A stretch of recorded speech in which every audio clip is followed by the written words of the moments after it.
Alrighty, the new the mangrove flood basin is complete. I apologize about the lighting and the angle. I'm trying to build it as near as where it's going to go because it weighs 1,000,000 pounds, but as you can see, I've framed it like a house.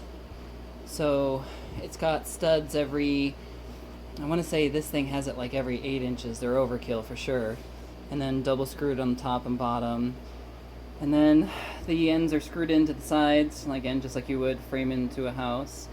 And then what I did was, for the inner boards, for the sides, I cut them to length to fit exactly. And then for the outside walls, I put the walls in place and then measured the distance between the two, side walls I already had their panels on.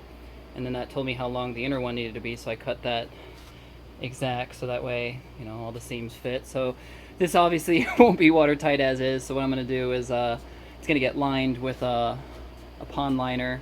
You'll notice on the inside I've already drilled out a hole for a bulkhead, so it's going to have a standpipe, which means it'll probably stand up about this or taller, so that the water can fill up, and then once it hits the desired water level, it'll drain down the hole and keep the water level consistent in here, so that the mangroves, you can see them over there sunning, they won't, they don't want to go too deep into the water, so this will keep the water level consistent for them.